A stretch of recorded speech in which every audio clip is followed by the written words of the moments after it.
made a difference in our lives. And so as we begin to come to a close, I want to share with you the story of 3 of our volunteers. And to do that, I'm going to rewind the tape all the way back to 2011, over a decade ago. And the first volunteer that I want to talk about is Eddie Ogimi.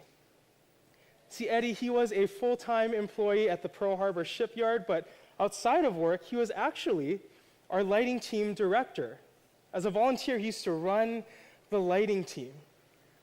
And when he joined the lighting team, not even to lead it, but just to join the team, Eddie didn't know anything about lighting. He had no prior experience.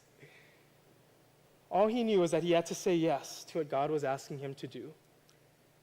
And when he said yes to God, little did he know that his yes would end up impacting hundreds of lives. And I know that because my life is one of those hundreds of lives. Because you see, back in 2011, that's when I said yes to using my spiritual gifts to serve God on the lighting team. And so when I said yes in 2011, Eddie was my lighting ministry leader. And so Eddie was using his spiritual gifts, yes, to lead the team, but God was using his gifts to change my life. Because Eddie, he mentored me.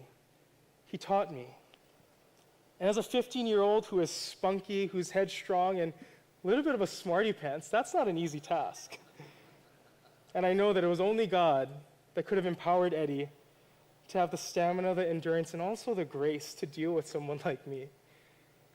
See, Eddie, he taught me that I could use my spiritual gifts so that I could teach other people to use theirs too.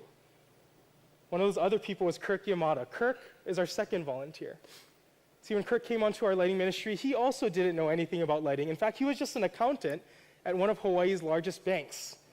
But Kirk, he used his spiritual gifts to serve in the lighting ministry as well. And because he did, many were impacted by his lighting designs here at New Hope Oahu, and he became so good that he ended up becoming one of our main lighting designers, not just here in main service, but also a tech director at YNYA. Kirk, he's no longer here with us at New Hope Oahu because God called him into full-time ministry to use his gifts as a full-time accountant at Saddleback Church, all the way in California. Eddie to me to Kirk. Now let's fast forward to 2020. I just joined staff, and I remember I was across the street in the Mauka Annex, and when I entered the doors, I noticed that there was a guy behind the lighting board that I never noticed before. I went up to him and I said, "What's your name?" And he said, "My name is BJ Price." BJ is our third volunteer. And I wanted to know his lighting story, because it's not a skill that you get just out of the blue. And so I said, "How did you learn how to do lights, BJ? Who taught you?" And he said, "Oh, I don't have any prior experience, but there's this one guy who mentored me, who trained me, and invested in me. You probably don't know who he is because he was kind of quiet and behind the scenes, but his name was Kirk Yamada." And at that moment, across the street 3 years ago, God opened my eyes. He revealed to me the beautiful story that he wrote that I unknowingly was a part of. You see, your gifts are so much more than just yourself. Your gifts exist for service. Right? From Eddie to me to Kirk, Kirk to BJ. I think about the fact that what if Eddie had said no to using his gifts? What if when God called him into ministry, he said, "Oh, no, I don't have enough time. Oh, no, I'm okay with just attending service on the weekends or on a Wednesday." Or what if he had given into one of the excuses in his mind? If Eddie had said no, there would be no legacy. Honestly, I don't even know what my life would look like without Eddie either. When Eddie said yes, he didn't realize that he would impact generation after generation after generation. Here's the thing, the story doesn't even end with BJ. Because just last year, I met one of our youngest lighting designers. His name is Daniel. And he started serving God in middle school. You're never too young or too old to start serving God.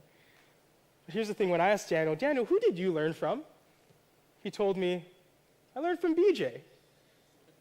From Eddie to me, to Kirk, to BJ, to Daniel. nearly 20 years after Eddie first said yes, his yes is still impacting generations today. 5 generations. 5 generations that God revealed himself to, and 5 generations that God revealed and is still revealing himself through. Your gifts are so much more than just yourself. And God can do a lot with a little. Brother, sister, you are gifted. You are called. God gave you gifts to empower you to do supernatural things. And tonight, God invites you to serve. He invites you to be a part of a beautiful story that he's written for you that will change the lives of others.